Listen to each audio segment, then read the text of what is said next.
بسم الله والحمد لله والصلاة والسلام على رسول الله وعلى آله وأصحابه الفائزين برضوان الله. പ്രിയപ്പെട്ട അനുവാചകരെ, പരിശുദ്ധമായ റമദാൻ മാസത്തിൽ ഇസ്ലാമിന്റെ പഞ്ചസ്തംഭങ്ങളിൽ ഒന്നായ വ്രതാനുഷ്ഠാനവുമായി വിശ്വാസലോകം വ്യാപൃതരാവുകയും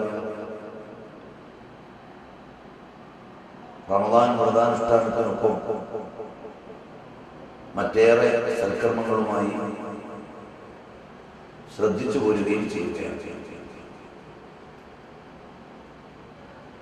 റമദാനിൽ മാത്രം നിർമ്മിതമല്ലെങ്കിലും സജീവമായി റമദാനിൽ ചർച്ചാവിധേയമാകുന്ന ഇസ്ലാമിലെ 5 അടിസ്ഥാന കാര്യങ്ങളിൽ ഒന്നാണ് സക്കാത്ത്.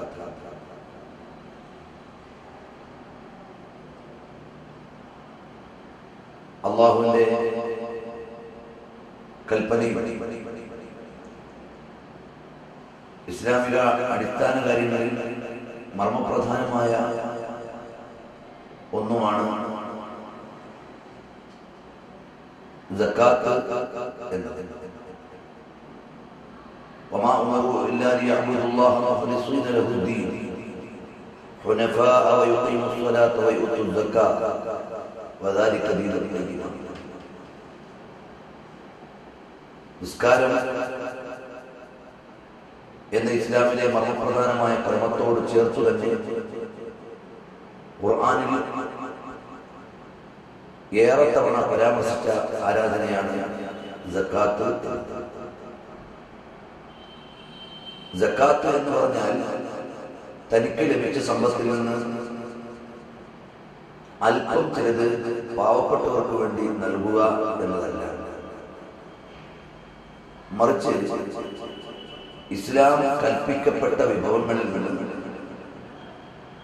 ഇസ്ലാം കൽപ്പിച്ച അനുവാദത്തിൽ ഇസ്ലാം നിർദ്ദേശിച്ച വ്യക്തികൾക്ക് നിശ്ചിതമായ സമയത്ത് നിശ്ചിതമായ അനുവാദത്തിൽ നൽകുന്ന ദാനത്തിന്, നിർബന്ധമായ ദാനത്തിനാണ് സക്കാത്ത് എന്ന് പറയുന്നത്. അപ്പോൾ എല്ലാ വസ്തുക്കളിൽ നിന്നും സക്കാത്തില്ല. ഇസ്ലാം ഇന്ന വസ്തുക്കളിൽ നിന്നും സക്കാത്ത് കൊടുക്കണം എന്ന് പറഞ്ഞു അതാത് വസ്തുക്കളിൽ നിന്ന് കൊടുക്കേണ്ടതുള്ളൂ. എത്രയെങ്കിലും കൊടുത്താൽ പോരാ, ഓരോന്നിനും എത്രയാണ് കൊടുക്കേണ്ടത് എന്ന് ഇസ്ലാം കൽപ്പിച്ചിട്ടുണ്ട്. അത്രയും കൊടുത്താൽ മതി, അല്ലെങ്കിൽ അത്രയും കൊടുക്കണം. ആർക്കെങ്കിലും കൊടുത്താൽ പോരാ, ഇസ്ലാം നിർദ്ദേശിച്ച ആളുകൾക്ക് കൊടുക്കണം.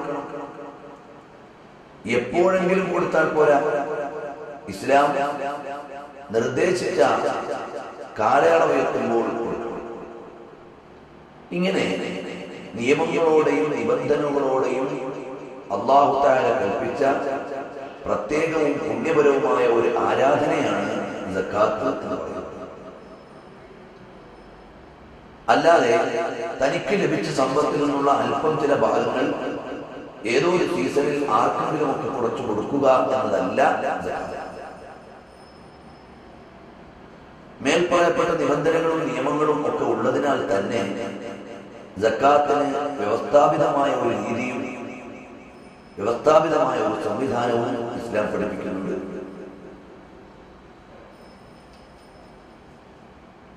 സാധാരണഗതിയിൽ നമ്മുടെ നാട്ടിലുള്ള ആളുകൾക്ക് സക്കാത്ത് കൊടുക്കേണ്ടി വരുന്ന വസ്തുക്കൾ ഏതൊക്കെയാണ്? സ്വർണം, വെള്ളി. സ്വർണത്തിന്റെയും വെള്ളിയുടെയും തത്തുല്യമായ സ്ഥാനത്ത് വസ്തുക്കളുടെ വിലയായി നിൽക്കുന്ന രൂപ, അതുപോലെ കച്ചവടത്തിന്റെ സക്കാത്ത്, ഫിത്ർ സക്കാത്ത് തുടങ്ങിയവയാണ് സാധാരണഗതിയിൽ ഇവിടെ ആളുകൾക്ക് സക്കാത്ത് കൊടുക്കേണ്ടി വരുന്നത്. 85 ഗ്രാം സ്വർണം ഒരാളുടെ ഉടമസ്ഥതയിൽ ഒരു വർഷം നിക്ഷേപമായി തികഞ്ഞാൽ അതിന് അയാൾ 2.5% സക്കാത്ത് കൊടുക്കണം. 595 ഗ്രാം വെള്ളി ഒരാളുടെ ഉടമസ്ഥതയിൽ നിക്ഷേപമായി ഒരു വർഷം തികഞ്ഞാൽ 2.5% സക്കാത്ത് കൊടുക്കണം. 595 ഗ്രാം വെള്ളിയുടെ തത്തുല്യമായ സംഖ്യ ഒരാളുടെ ഉടമസ്ഥതയിൽ ഒരു വർഷം തികഞ്ഞാൽ അതിന്റെ 2.5% സക്കാത്ത് കൊടുക്കണം. കച്ചവടം തുടങ്ങി ചന്ദ്രമാസ പ്രകാരം ഒരു വർഷം തികഞ്ഞ് മേൽപ്പറയപ്പെട്ടതിന് തത്തുല്യമായ സംഖ്യ ഉണ്ടെങ്കിൽ അതിന്റെ 2.5% അയാൾ സക്കാത്ത് കൊടുക്കണം. ഇതാണ് പ്രാഥമികമായി സക്കാത്തിനെ കുറിച്ച് നമുക്ക് അറിയേണ്ട ഒരു തരം. അപ്പോൾ ഒരു വർഷം തികയുക എന്നത് സക്കാത്ത് നിർബന്ധമാകുന്നതിന് ഒരു മാനദണ്ഡമാണ്. നിക്ഷേപമായി ഉണ്ടാവുക എന്നത് മറ്റൊരു മാനദണ്ഡമാണ്. അപ്പോൾ ആഭരണമായി സാധാരണ ഉപയോഗിക്കുന്ന സ്വർണത്തിനും വെള്ളിക്കും സക്കാത്ത് കൊടുക്കേണ്ടതില്ല. ഒരു വർഷം അയാളുടെ ഉടമസ്ഥതയിൽ ഉണ്ടായിരുന്നില്ലെങ്കിൽ അതിന് സക്കാത്ത് കൊടുക്കേണ്ടതില്ല. ഈ നിയമങ്ങളും നിബന്ധനകളും ഒക്കെ പാലിച്ചുകൊണ്ട് കൊടുക്കുന്ന നിർബന്ധമായ ദാനത്തിനാണ് സക്കാത്ത് എന്ന് പറയുന്നത്. ഇത് സാധുക്കൾക്ക് നൽകുന്ന ഔദാര്യമല്ല, മറിച്ച് അവർക്കുള്ള അവകാശമാണ്. അവരുടെ സ്വത്തിൽ ചോദിച്ചു വരുന്നവർക്കും അടിസ്ഥാന ആവശ്യങ്ങൾക്ക് വേണ്ടത് ലഭിക്കാത്തവർക്കും അവകാശമുണ്ട് എന്നാണ് പരിശുദ്ധമായ ഖുർആനിന്റെ പ്രയോഗം. അപ്പോൾ സ്വത്ത് എന്ന് പറഞ്ഞാൽ അടിസ്ഥാനപരമായി അതിന്റെ ഉടമസ്ഥത അല്ലാഹുവിങ്കലാണ്.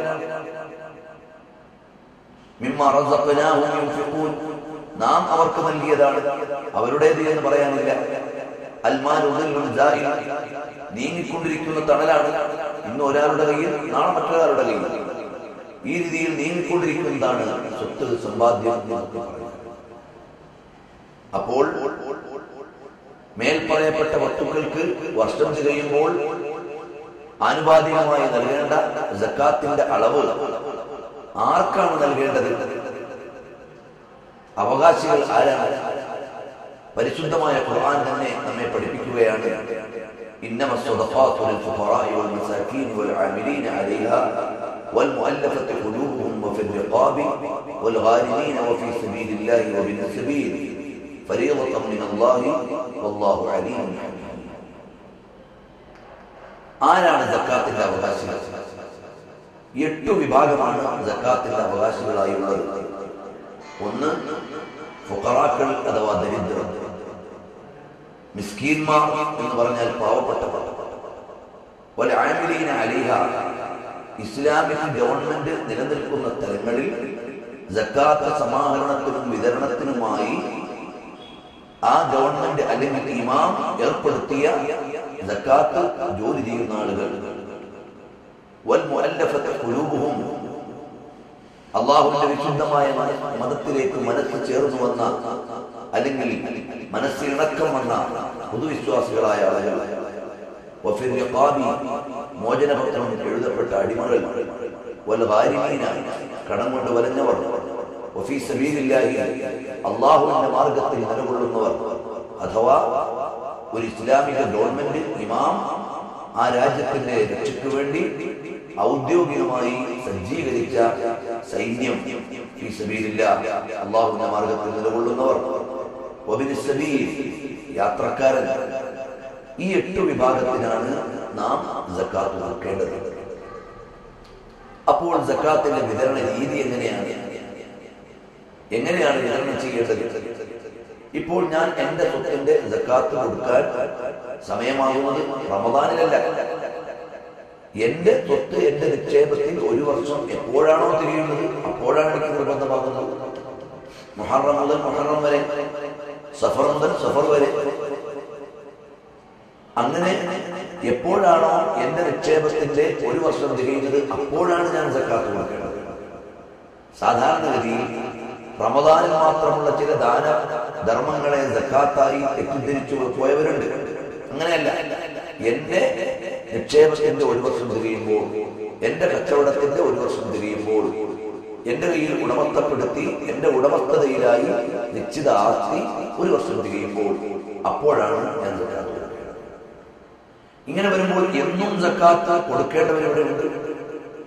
എല്ലാവരും റമദാനിലല്ലോ കച്ചവടം തുടങ്ങിയത്, എല്ലാവരും അഫറത്തിലല്ലോ തുടങ്ങിയത്, എല്ലാവരും റബീഉൽ ഏത് മാസമാണോ തുടങ്ങിയത് ആ മാസം മുതൽ അടുത്ത വർഷം ആ മാസം വരെ ആകുമ്പോൾ ഒരു വർഷം തിരിയുമ്പോഴാണ് സക്കാത്ത് കൊടുക്കേണ്ടത്. ആർക്കാണ് കൊടുക്കേണ്ടത്? മേൽ പറയപ്പെട്ട വിഭാഗങ്ങളിൽ നിന്ന് ഇവിടെ ലഭ്യമായ ആളുകൾ ആരൊക്കെയാണോ അവർക്കാണ് സക്കാത്ത് കൊടുക്കേണ്ടത്. ഉദാഹരണം, ഫഖീർ 10 രൂപയുടെ ആവശ്യമുണ്ട്, 5 രൂപയുടെ ആർത്തിയയാൾക്കുള്ളൂ, വരുമാനമേ ഉള്ളൂ, അങ്ങനെയുള്ളയാൾ പരമദരിദ്രൻ. മിസ്കീൻ, അയാളുടെ ആവശ്യം 10 രൂപയാണ്, പക്ഷെ 7 രൂപയോ 8 രൂപയോ ഒക്കെ ആൾക്ക് വരുമാനമുള്ളൂ, അങ്ങനെയുള്ള മിസ്കീൻ, പാവപ്പെട്ടവൻ. ഈ 2 വിഭാഗവും നമ്മുടെ നാട്ടിൽ സുലഭമാണ്. സക്കാത്ത് ഉദ്യോഗസ്ഥന്മാർ, അത് നമ്മുടെ നാട്ടിലില്ല. എന്തുകൊണ്ട്? ഒരു ഇസ്ലാമിക ഭരണാധികാരിയിലുള്ള കീഴിലുള്ള ഒരു ഭരണകൂടമോ വ്യവസ്ഥാപിതമായി ഇസ്ലാം ഉപയോഗിക്കുന്ന ടെക്നിക്കൽ ഫോമിൽ ഇമാമിന് കീഴിലുള്ള ഒരു ഭരണമോ അല്ലാത്തതിനാൽ ഇവിടെ സക്കാത്തിന് മേൽ ജോലിയെടുക്കുന്നവർ എന്നൊരു വിഭാഗം ഇവിടെ ഇല്ല.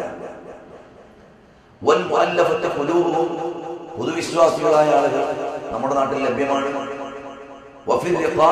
മോചനദ്രവ്യം മോചനപത്രം എഴുതപ്പെട്ട അടിമകൾ, അത് നമ്മുടെ നാട്ടിലില്ല. കടക്കാരായ ആളുകൾ, അവർ നമ്മുടെ നാട്ടിൽ ഉണ്ട്. നമുക്ക് കടബാധ്യതയിൽ കുടുങ്ങിപ്പോയ ആളുകൾ നമുക്ക് ലഭ്യമായ ഒരു വിഭാഗമാണ്. അള്ളാഹുവിന്റെ മാർഗത്തിൽ സജ്ജമായ അല്ലെങ്കിൽ ഒരു ഇമാം ഏർപ്പെടുത്തിയ വിഭാഗം, അള്ളാഹുവിന്റെ മാർഗത്തിൽ പ്രവർത്തിക്കുന്നവർ. അത് കേവലമായ ചില സംഘടനകളുടെ പ്രതിനിധികളോ വ്യക്തികളോ ആവില്ല. വ്യവസ്ഥ അടിസ്ഥാനപരമായി പറഞ്ഞാൽ ആ വിഭാഗം ഇവിടെ ഇല്ല. യാത്രക്കാരൻ നമുക്ക് ചിലപ്പോൾ അത്തരം ഒരു വിഭാഗത്തിൽ ലഭിച്ചേക്കാം. അപ്പൊ 4ഓ 5ഓ അവകാശി വിഭാഗങ്ങളെയാണ് സാധാരണഗതിയിൽ നമ്മുടെ നാട്ടിൽ സക്കാത്ത് സ്വീകരിക്കേണ്ടവരായി ലഭിക്കുന്നത്. അപ്പോൾ എന്റെ സ്വത്തിന്റെ സക്കാത്ത് ഞാൻ വിഹിതം വെക്കുമ്പോൾ ഇതിൽ എത്ര വിഭാഗം ആളുകൾ ഇവിടെ അവൈലബിൾ ആണ് എന്ന് നോക്കണം. എന്നിട്ട് ഞാൻ കൊടുക്കേണ്ട ആകത്തുകയെ ഞാൻ സക്കാത്തായി ധർമ്മമായി കൊടുക്കേണ്ടത് 1,00,000 രൂപയാണെങ്കിൽ ആ 1,00,000 രൂപയെ എന്റെ നാട്ടിൽ ഇത് സ്വീകരിക്കേണ്ട അവകാശങ്ങളിൽ എത്ര വിഭാഗമുണ്ടോ അത്ര വിഭാഗങ്ങളുടെ ഇടയിൽ ഡിവൈഡ് ചെയ്യണം. 4 വിഭാഗം ആളുകളുണ്ട്. അപ്പോൾ ഫുഖറാക്കൾക്ക് 25,000, മിസ്കീന്മാർക്ക് 25,000, കടം കൊണ്ടുവരുന്നവർക്ക് 25,000, പുതുവിശ്വാസികൾക്ക് 25,000. ഇങ്ങനെ 4 വിഭാഗത്തിൽ ഈക്വലായി ഡിവൈഡ് ചെയ്യണം. ഡിവൈഡ് ചെയ്തതിനു ശേഷം ഓരോ വിഭാഗത്തിനും എത്ര ആളുകൾക്ക് കൊടുക്കാൻ പറ്റുമോ അത്രയും ആളുകൾക്ക് കൊടുക്കണം. ഏറ്റവും ചുരുങ്ങിയതിന് 3 ആളുകൾക്കെങ്കിലും കൊടുക്കൽ ഒരു സമ്പൂർണമായ രീതിയാണ്. ഇനി അത്രയും കൊടുക്കാനില്ലെങ്കിൽ ഒരാൾക്കായാലും വീടപ്പെടും. ഏതായാലും ശരി, ഈ ലഭ്യമായ വിഭാഗങ്ങൾക്കിടയിൽ തുല്യമായി ഡിവൈഡ് ചെയ്ത് ആനുപാതികമായി അവർക്ക് നൽകണം. ഇങ്ങനെ കൊടുക്കുമ്പോഴാണ് സക്കാത്തിന്റെ ശരിയായ വിതരണം ഉണ്ടാവുക. ഈ സക്കാത്ത് വിതരണം ചെയ്യേണ്ടത് ആരാണ്? ഒന്നാമതായി അയാൾ തന്നെയാണ് അത് കൊടുക്കേണ്ടത്. ഇനി അയാൾക്ക് കൊടുക്കാൻ കഴിയുന്നില്ല, എന്നാൽ അയാൾക്ക് വിശ്വസ്തനായ ഈ കാര്യം സത്യസന്ധമായി കൈകാര്യം ചെയ്യുമെന്ന് ഉറപ്പുള്ള ഒരാളെ ഏൽപ്പിക്കുകയും അയാൾ അത് നിർവഹിച്ചു എന്ന് ബോധ്യപ്പെടുമ്പോൾ അയാൾ ഉത്തരവാദിത്തത്തിൽ നിന്ന് ഒഴിവാവുകയും ചെയ്യും. മൂന്നാമതൊരു വിതരണ മാർഗം, ഒരു ഇസ്ലാമിക ഗവൺമെന്റ് ഉള്ള നാട്ടിൽ ആ ഗവൺമെന്റ് ചുമതലപ്പെടുത്തിയ ഡിപ്പാർട്ട്മെന്റിന് അല്ലെങ്കിൽ ആളുകൾക്ക് ഏൽപ്പിച്ചു കൊടുത്താൽ അല്ലെങ്കിൽ ഇമാമിനെ ഏൽപ്പിച്ചാൽ ആ ഉത്തരവാദിത്വം ഒഴിഞ്ഞു. ഈ 3 വിതരണ രീതികളാണ് ഇസ്ലാമിക ധർമ്മശാസ്ത്രം സക്കാത്തിന്റെ വിതരണത്തിന് നിർദ്ദേശിച്ചിട്ടുള്ളത്. 1, വ്യക്തി നേരിട്ട് നൽകുക. 2, അയാൾക്ക് ഒരാളെ വക്കീലായി ഒരാളെ പ്രതിനിധിയായി ഏൽപ്പിച്ച് അയാൾ വിടുക. 3, ഇസ്ലാമിക് ഗവൺമെന്റ് ഉള്ള സ്ഥലത്ത് ഗവൺമെന്റ് ഇമാമിനെ അല്ലെങ്കിൽ ഭരണാധികാരിയെ ഏൽപ്പിക്കുക. ഈ 3ാമത്തെ വിതരണ രീതി ഇവിടെ ഇല്ല. ഈ 3ാമത്തെ വിതരണ രീതിയുടെ സ്ഥാനത്ത് പ്രാദേശികമായി രൂപപ്പെടുന്ന കൂട്ടായ്മകൾ ഇസ്ലാമിന്റെ ഗവൺമെന്റിന് ഈക്വലായി സക്കാത്തിന്റെ വിഷയത്തിൽ വരുമോ? വരില്ല. ഇസ്ലാമിക് ഗവൺമെന്റ് എന്ന് പറഞ്ഞാൽ, ഇമാം എന്ന് പറഞ്ഞാൽ അവിടെ അധികാരമുള്ള കാര്യങ്ങൾ നടത്താൻ സുപ്രീം പവറുള്ള ആളാണ് ഇമാം. ആ സ്ഥാനത്തേക്ക് ഒരു പ്രാദേശിക കൂട്ടായ്മയും വരില്ല, ഒരു സക്കാത്ത് കമ്മിറ്റിയും ആ ഒരു സ്ഥാനത്തേക്ക് വരില്ല. മറിച്ച് ഇസ്ലാമിക ഭരണാധികാരി അയാൾ മാത്രമാണ് യഥാർത്ഥത്തിൽ അങ്ങനെ ഏൽപ്പിക്കപ്പെടാൻ അർഹതയുള്ളയാൾ. ഇനി ഇമാമിനെ സംബന്ധിച്ചിടത്തോളം പ്രത്യക്ഷ സ്വത്തിന്റെ സക്കാത്ത് അയാൾക്ക് ചോദിച്ചു വാങ്ങാം, അധികാരമുണ്ട്. അതേസമയത്ത് പരോക്ഷമായ സ്വത്ത്, സ്വർണത്തിന്റെ, വെള്ളിയുടെ, കച്ചവടത്തിന്റെ, ഫിത്ർ സക്കാത്ത് തുടങ്ങിയുള്ളവ ചോദിച്ചു വാങ്ങാനുള്ള അധികാരം ഇമാമിന് പോലും അഥവാ ഇസ്ലാമിക് ഗവൺമെന്റുള്ള സ്ഥലങ്ങളിൽ ഭരണാധികാരിക്ക് പോലും ഇല്ല എന്ന് ഇമാം നബവി റഹ്മത്തുള്ളാഹി അലൈഹി പോലെയുള്ള സ്വീകാര്യരായ പണ്ഡിതന്മാർ പ്രമാണങ്ങളുടെ അടിസ്ഥാനത്തിൽ സമർത്ഥിച്ചതായി നമുക്ക് കാണാം. അപ്പൊ സക്കാത്തിന്റെ വിതരണത്തിന് ഇസ്ലാം നിർദ്ദേശിച്ചിട്ടുള്ള 3 മാർഗങ്ങൾ: 1 വ്യക്തിപരമായി, 2 ഒരു വക്കീൽ വഴി, 3 ഭരണകൂടത്തെ ഏൽപ്പിക്കുക. ഇവിടെ 2 മാർഗങ്ങളെ നിലവിലുള്ളൂ. ആ 2 മാർഗത്തിൽ ഒരു മാർഗത്തെയാണ് നാം അവലംബിക്കേണ്ടത്. നേരിട്ട് അവകാശമാക്കി നൽകുക, അല്ലെങ്കിൽ വക്കീൽ വഴി നൽകുക. വക്കീൽ എന്ന് പറഞ്ഞാൽ ഒരു കൂട്ടം ആളുകൾ വക്കീലാവുകയില്ല. നിർണിതനായ ഒരു വ്യക്തിയാണ് വക്കീൽ ആയി വരിക. അയാൾ മറ്റൊരാളെ വക്കാലത്തേൽപ്പിക്കാൻ പറ്റുമോ? അത് പറ്റുകയും ഇല്ല. ഒരു സംഘം ആളുകൾ വക്കീലാകുമോ? അതാവുകയും ഇല്ല. അപ്പോൾ നിശ്ചിതമായ സ്വത്ത്, എല്ലാ സ്വത്തിനും സക്കാത്തില്ല. നിർദ്ദേശിക്കപ്പെട്ട സ്വത്തുക്കൾക്ക് നിർണിതമായ ശതമാനം നിർദ്ദേശിക്കപ്പെട്ട ആളുകൾക്ക് നിർദ്ദേശിക്കപ്പെട്ട രീതിയിൽ നൽകുമ്പോൾ മാത്രമേ സക്കാത്ത് ആവുകയുള്ളൂ. ഒരാൾ സക്കാത്തായി കൊടുക്കേണ്ടത് 3 ലക്ഷം രൂപയാണ്. അയാൾ 5 ലക്ഷം രൂപ ദാനമായി ആളുകൾക്ക് ഇങ്ങനെ കൊടുത്തു. സക്കാത്ത് എന്ന വിഹിതം നിശ്ചിതമായി എടുത്തുകൊണ്ട് ആളുകൾ ചെയ്തില്ല. അയാൾ ചെയ്തില്ലെങ്കിൽ അയാൾ ആ ഉത്തരവാദിത്വത്തിൽ നിന്ന് ഒഴിഞ്ഞാളായി മാറുകയില്ല. ആ ഉത്തരവാദിത്വം അയാൾ നിൽക്കുകയാണ്. സക്കാത്ത് കൊടുക്കാതിരുന്നാൽ അയാൾ വൻ കുറ്റക്കാരനും പരലോകത്ത് നരകീയമായ ശിക്ഷകൾ ഏറ്റുവാങ്ങേണ്ടി വരുന്ന ആളുമാണ് എന്ന് പരിശുദ്ധമായ ഖുർആൻ പഠിപ്പിക്കുകയാണ്.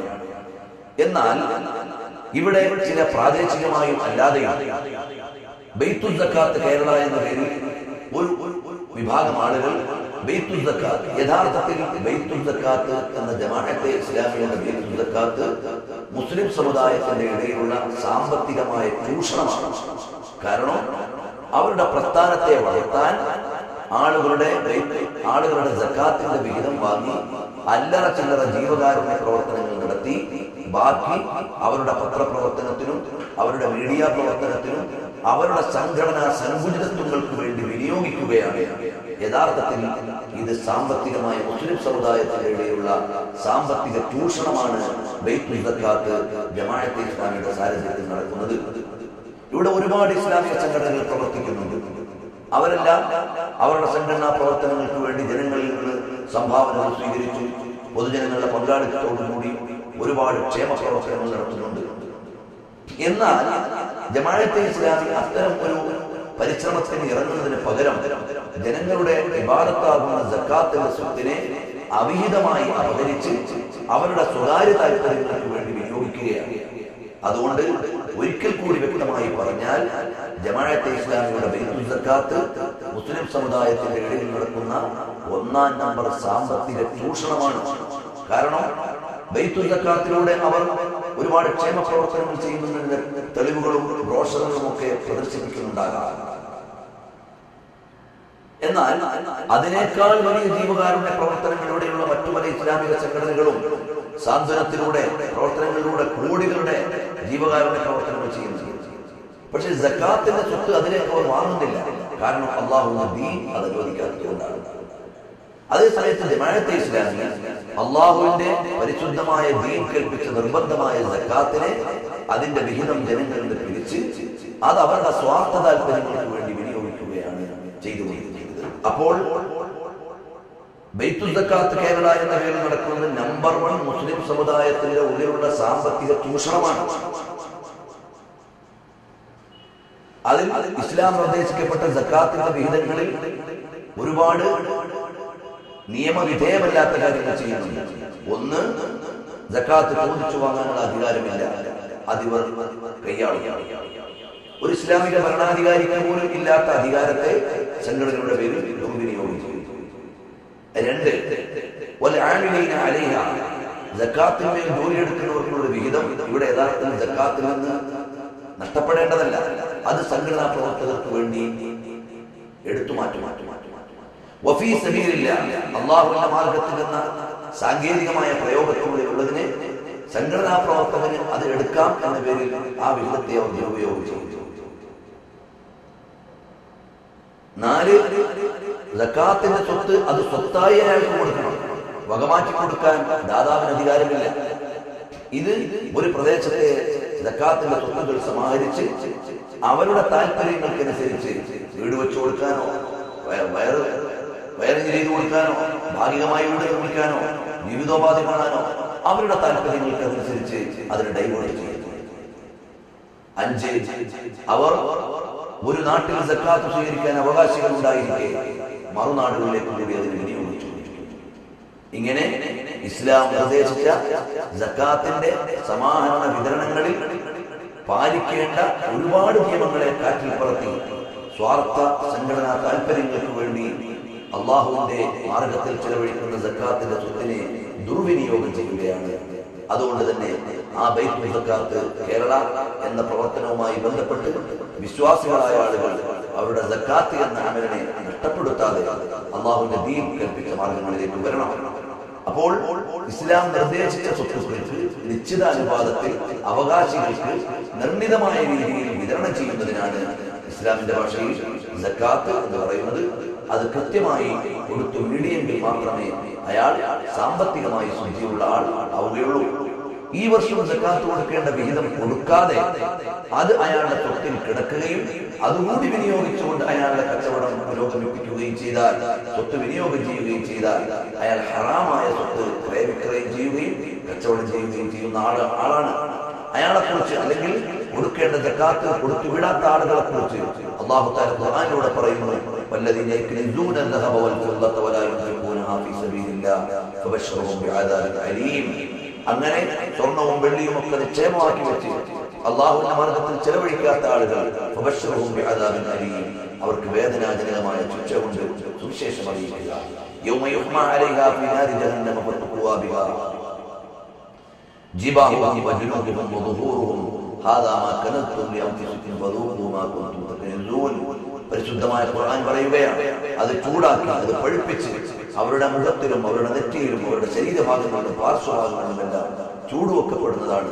എന്നിട്ട് പറയും, നിങ്ങൾ കരുതി വെച്ചിരുന്ന സ്വത്ത് നിങ്ങൾ അനുഭവിക്കുക, നിങ്ങൾ രുചിക്കുക എന്ന വളരെ പരിഹാസ്യവും വേദനാജനകവുമായ ശിക്ഷയാണ് സക്കാത്ത് കൊടുക്കാത്തവർക്ക് ഉള്ളത്.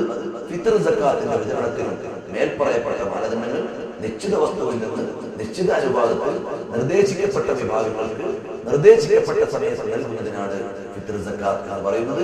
അല്ലാതെ കുറച്ച് അരി വാങ്ങി വെച്ച് കുറെ ആളുകൾക്ക് വിതരണം ചെയ്യുമ്പോൾ സക്കാത്താവുന്നില്ല, കുറച്ച് സ്വത്ത് ആർക്കെങ്കിലും ഒക്കെ കൊടുക്കുമ്പോൾ സക്കാത്താവുന്നില്ല. സക്കാത്ത് സ്വീകരിക്കേണ്ട അവകാശികളിൽ യതീംഖാന പെടുന്നില്ല, സംഘടനകൾ പെടുന്നില്ല, മഹല്ല് കമ്മിറ്റി പെടുന്നില്ല. അതുപോലെയുള്ളതൊന്നും സക്കാത്ത് സ്വീകരിക്കേണ്ട വിഹിതത്തിൽപ്പെട്ടതല്ല. അതുകൊണ്ട് ഇസ്ലാം നിർദ്ദേശിച്ച 8 വിഭാഗങ്ങളിൽ നിന്ന് ലഭ്യമായ ആളുകൾക്ക് നൽകുമ്പോൾ മാത്രമേ നമ്മുടെ സക്കാത്ത് വീടപ്പെടുകയുള്ളൂ. അത് ആ രീതിയിൽ തന്നെ കൈകാര്യം ചെയ്യാൻ വിശ്വാസികളായ ആളുകൾ ബാധ്യസ്ഥരാണ്. നമ്മുടെ അമലുകൾ അല്ലാഹു സുബ്ഹാനഹു വ തആല അന്യോന്യമായി നിർവഹിക്കാനുള്ള തൗഫീഖ് നമുക്ക് നൽകി അനുഗ്രഹിക്കുമാറാകട്ടെ. വസ്സലാമു അലൈക്കും.